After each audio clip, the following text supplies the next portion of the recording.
وما أرسلناك إلا رحمة للعالمين۔ السلام علیکم ورحمۃ اللہ وبرکاتہ۔ الحمدللہ کفا وسلام علی عبادہ الذین اصطفیٰ، اما بعد۔ محترم ناظرین اکرام، سیرت النبی صلی اللہ علیہ وسلم کی آج کی نشست میں آپ حضرات کا استقبال ہے۔ آج کی نشست کا موضوع ہے فتح مکہ، 20 رمضان 8 ہجری 630 عیسوی۔ فتح مکہ جسے عظیم فتح کہا جاتا ہے، 20 رمضان 8 ہجری میں ہے۔ اس کی وجہ سے دوبارہ مسلمانوں کو مکہ آنا نصیب ہوا اور اس کے بعد پوری دنیا میں مسلمانوں کی دھاک بیٹھ گئی۔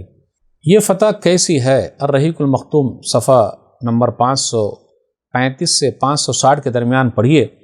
امام ابن قیم رحمہ اللہ بیان فرماتے ہیں، زاد المعاد جلد نمبر 2 صفحہ نمبر 160 پر، یہ فتح عظیم ہے۔ یہ وہ عظیم فتح ہے جس کے ذریعے اللہ تعالیٰ نے اپنے دین کو، اپنے رسول کو، اپنے لشکر کو، اپنے امانت دار گروہ کو عزت بخشی ہے، اور اپنے شہر کو اور اپنے گھر کو، جسے دنیا والوں کے لیے ہدایت کا ذریعہ بنایا ہے، کفار و مشرکین کے ہاتھوں سے چھٹکارا دلا دیا۔ اسی فتح سے آسمان والوں میں خوشی کی لہر دوڑ گئی، اور اس کی وجہ سے لوگ اللہ کے دین میں فوج در فوج داخل ہوئے، اور روئے زمین کا چہرہ روشنی اور چمک دمک سے جگمگا اٹھا۔ یہ غزوہ کیوں ہوا؟ فتح مکہ کیوں ہے؟ صلح حدیبیہ میں ایک معاہدہ یہ بھی تھا کہ جو کوئی محمد صلی اللہ علیہ وسلم سے عہد و پیمان کرنا چاہے تو وہ داخل ہو سکتا ہے، اور جو قریش کے عہد و پیمان میں آنا چاہے وہ ہو سکتا ہے۔ جو قبیلہ جس فریق کے ساتھ جانا چاہے وہ چلا جائے۔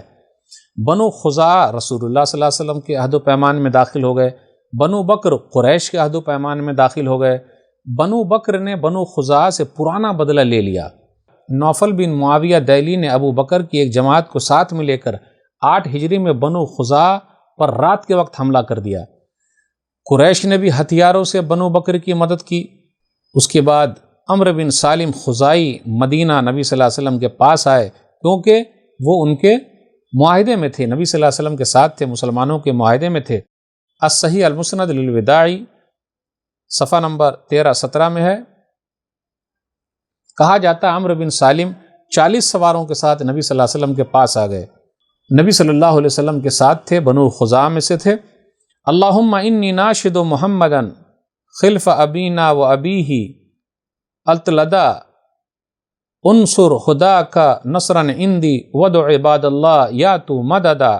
اے اللہ، میں محمد صلی اللہ علیہ وسلم سے ان کے عہد اور ان کے والد کی قدیم عہد کی دہائی دے رہا ہوں۔ اللہ آپ کو ہدایت دے، آپ کی پرزور مدد کرے، اور اللہ کے بندوں کو پکاریے کہ وہ مدد کو آ جائیں۔ صلح حدیبیہ کی تجدید کے لیے ابو سفیان جو ہے وہ مدینہ آئے۔ قریش نے بنو بکر کا کھل کر ساتھ دیا۔ قریش کو اس بدعہدی کا نتیجہ سمجھ میں آ گیا، اس لیے ابو سفیان کو نمائندہ بنا کر بھیجا۔ پھر قریش کو یہ بات سمجھ میں آ گئی کہ اب ایسا ہونے والا ہے۔ ابو سفیان گئے، نبی صلی اللہ علیہ وسلم نے بات کی نہیں، پورے طریقے سے نہیں۔ اب غزوے کی تیاری شروع کی اور اس کو راز میں رکھا کہ مکہ کو فتح کرنا ہے۔ ایک بدری صحابی تھے حاطب ابن ابی بلتہ رضی اللہ تعالیٰ عنہ، انہوں نے راز کو فاش کر دیا۔ صحیح بخاری کتاب الجہاد والسیر حدیث نمبر 3007۔ نبی صلی اللہ علیہ وسلم نے علی رضی اللہ تعالیٰ عنہ، مقداد رضی اللہ تعالیٰ عنہ، زبیر بن عوام رضی اللہ تعالیٰ عنہ، اور دوسری روایت میں ابو مرصد غنوی رضی اللہ تعالیٰ عنہ کو بھیجا۔ علی رضی اللہ تعالیٰ عنہ کہتے ہیں کہ بدری صحابی حاطب ابن ابی بلتہ نے ایک عورت کو لیٹر لکھ کے دے دیا، اور مدینہ میں جو تیاری چل رہی تھی فتح مکہ کے بارے میں وہ لکھ دیا، کیونکہ بدری صحابی کے جو بچے تھے، ان کی جو اولاد تھی وہ مکہ میں تھی۔ اس طریقے سے انہوں نے بتا دیا تاکہ اس کے بدلے ان کی اولاد کو کوئی نقصان نہ پہنچائے، ان کے بال بچوں کو کوئی نقصان نہیں پہنچائے، ان کے گھر والوں کو کوئی نقصان نہ پہنچائے۔ نبی صلی اللہ علیہ وسلم کو وحی کے ذریعے پتہ چل گیا تو نبی صلی اللہ علیہ وسلم فرمایا انطلقوا حتی تاتوا روضۃ خاک، جاؤ تم لوگ روضہ خاک کے پاس ایک جگہ ہے، وہاں ایک عورت ہے، اس کے پاس کتاب ہے، لیٹر ہے، تم لوگ ان سے لے لینا۔ علی رضی اللہ تعالیٰ عنہ نے کہا نکالو، دوسرے نے پہلے تو جھوٹ بولا، پھر کہا نکالو ورنہ ہم نکال لیں گے، تو بال میں چوٹی میں چھپا کے رکھی تھی، نکالا۔ فاخرجتہ من اقاصھا، وہ خود کہتے ہیں میں نے چوٹی سے نکالا، علی رضی اللہ تعالیٰ عنہ۔ نبی صلی اللہ علیہ وسلم تک یہ بات پہنچی تو نبی صلی اللہ علیہ وسلم نے فرمایا یا حاطب ما ھذا، حاطب آپ نے یہ کیا کیا؟ تو حاطب ابن ابی بلتہ رضی اللہ تعالیٰ عنہ نے کہا یا رسول اللہ لا تعجل علیہ، اللہ کے رسول صلی اللہ علیہ وسلم میرے معاملے میں آپ جلدی نہ کیجیے۔ وما فعلت کفرا ولا ارتدادا ولا رضا بالکفر بعد الاسلام، میں نے یہ کفریہ طور پر نہیں کیا، دین کو چھوڑ کر نہیں کیا، اور میں اسلام کے بعد کفر پر راضی بھی نہیں ہوں، میں نے ایسا کچھ بھی نہیں کیا۔ اور انہوں نے پورا واقعہ اپنا بتایا کہ میرے ساتھ یہ پریشانی ہے۔ سورہ ممتحنہ کے جو شروع کی چند آیتیں وہ بھی اسی سلسلے میں اتری ہے۔ نبی صلی اللہ علیہ وسلم نے فرمایا لقد صدقکم، تم بات صحیح کہہ رہے ہو۔ عمر رضی اللہ تعالیٰ عنہ نے کہا یا رسول اللہ دعنی اخرج عنق ھذا المنافق، آپ چھوڑ دیجئے میں اس منافق کی گردن مار دوں۔ نبی صلی اللہ علیہ وسلم نے فرمایا انہ قد شہد بدرا وما یدریک لعل اللہ ان یکون قد اطلع علی اہل البدر فقال اعملوا ما شئتم فقد غفرت لکم۔ یہ تو بدری صحابی ہیں اور آپ کو کیا معلوم کہ اللہ تعالیٰ نے بدری لوگوں کے لیے کیا کہا ہے، جاؤ تم لوگ جو چاہو عمل کرو، میں نے تم لوگوں کو معاف کر دیا ہے۔ اسلامی لشکر روانہ ہوا، 10,000 صحابہ کرام نبی صلی اللہ علیہ وسلم کے ساتھ تھے۔ 10 رمضان 8 ہجری کو مدینہ سے نکلے۔ صحیح بخاری کتاب المغازی باب غزوۃ الفتح فی رمضان حدیث نمبر 4276 ومعہ عشرۃ آلاف، نبی صلی اللہ علیہ وسلم کے ساتھ 10,000 صحابہ کرام تھے۔ مدینہ میں ابو رحم غفاری رضی اللہ تعالیٰ عنہ امیر بنے۔ ابو سفیان نبی صلی اللہ علیہ وسلم کے پاس آئے، مر زہران میں جہاں تھے پاس آئے، اور مکہ کے اندر بھی نبی صلی اللہ علیہ وسلم آئے تو ان کے پاس آئے، اب اسلام قبول کر رہے ہیں ابو سفیان رضی اللہ تعالیٰ عنہ۔ تو نبی صلی اللہ علیہ وسلم نے ابو سفیان رضی اللہ تعالیٰ عنہ کو بھی معاف فرما دیا، اور نبی صلی اللہ علیہ وسلم نے کتنا بڑا پروانہ انہوں نے دے دیا۔ صحیح مسلم کتاب الجہاد والسیر باب فتح مکہ حدیث نمبر 1780 من دخل دار ابی سفیان فہو آمن، جو ابو سفیان کے گھر میں داخل ہوگا وہ امن و شانتی سے ہے۔ ومن القى السلاح فہو آمن، نبی صلی اللہ علیہ وسلم جب مکہ آئے تو ایسا اعلان کروایا جو تلوار ڈال دے گا وہ امن و شانتی سے ہے۔ ومن اغلق بابہ فہو آمن، جو اپنا دروازہ بند کر لے گا وہ امن و شانتی سے ہے۔ تو لوگ آئے ابو سفیان کے پاس اور لوگوں نے بھی اپنے اپنے دروازے بند کر لیے، اور نبی صلی اللہ علیہ وسلم نے سب کو معاف فرما دیا۔ لیکن کچھ لوگ ایسے تھے جن کے لیے معافی کا پروانہ نہیں تھا، بڑے مجرمین کو چھوڑ کر سب کو معاف کر دیا۔ سنن نسائی کتاب التحریم الدم حدیث نمبر 4067 صحیح روایت ہے یہ۔ سعد رضی اللہ تعالیٰ عنہ کہتے ہیں فتح مکہ کے دن نبی صلی اللہ علیہ وسلم نے فرمایا کہ تم ان لوگوں کو قتل کر دو چاہے کعبہ کے غلاف ہی سے لٹکے ہوئے کیوں نہ ملے۔ وہ کون ہے؟ اکرمہ بن ابی جہل، عبداللہ ابن خطل، مقیس بن صبابہ یا زبابہ، اور عبداللہ بن سعد بن ابی سرح، یہ 4 لوگ تھے۔ پھر یہ بھی کہا جاتا ہے کہ 2 لونڈی بھی تھی، لیکن یہ سنن نسائی کی جو روایت ہے اس کے تحت ہم اور آپ چلتے ہیں کہ یہ 4 لوگ تھے اور 2 لونڈی تھی، اس کا تذکرہ ہے۔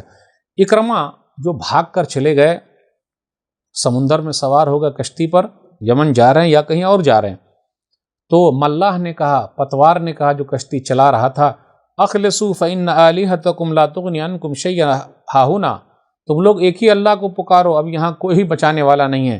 اکرمہ رضی اللہ تعالیٰ عنہ نے کہا، اس وقت مسلمان نہیں ہوئے تھے، واللہ لئن لم ینجنی من البحر الا الاخلاص لا ینجنی فی البر غیرہ، اللہ کی قسم سمندر میں اخلاص ہی سے نجات ملتی ہے، توحید سے نجات ملتی ہے، تو خشکی میں بھی زمین پر بھی اس کے علاوہ کوئی نہیں ہے جو ہم کو نجات دے دے۔ جو سمندر میں ہم کو نجات دینے والا اللہ ہے تو سمندر سے باہر بھی نجات دینے والا اللہ ہے۔ وہ کہتے ہیں اکرمہ اللہم ان لک علی عہدا ان انت عاقبتنی مما انا فیہ ان آتی محمدا حتی اذا یدی فی یدہ لاجدنہ عفوا کریما فجاء فاسلم۔ اے اللہ میں ایک عہد کرتا ہوں، اگر تو نے مجھ کو بچا لیا تو میں محمد صلی اللہ علیہ وسلم کے پاس جاؤں گا، اپنا ہاتھ ان کے ہاتھ میں دوں گا، میں ان کو رحم کرنے والا، معاف کرنے والا پاتا ہوں۔ بالآخر وہ آئے اور انہوں نے اسلام قبول کر لیا۔ ابن خطل جو تھا، عبداللہ ابن خطل، وہ کعبہ کا غلاف پکڑے ہوئے لٹکے ہوا تھا، بالآخر اس کو وہیں مار دیا گیا، بڑا مجرم تھا۔ تو یاد رکھیے گا گستاخ رسول جہاں بھی مل جائے، خانہ کعبہ بھی ملے تو وہاں اس وقت تک کے لیے وہ حلال ہو گیا۔ عام معافی کا اعلان کیا گیا۔ الاحکام الصغریٰ لعبد الحق الاشبیلی، صحیح الاسناد ہے، صفحہ نمبر 558 پر ہے۔ یا معاشرہ قریش ما تقولون، اے قریشی لوگ تم لوگ کیا کہتے ہو؟ قریش نے کہا نقول ابن اخی وابن عم رحیم کریم، آپ تو میرے بھائی کے بیٹے ہیں، چچا کے بیٹے ہیں، بڑے رحم دل ہیں، بڑے اچھے ہیں۔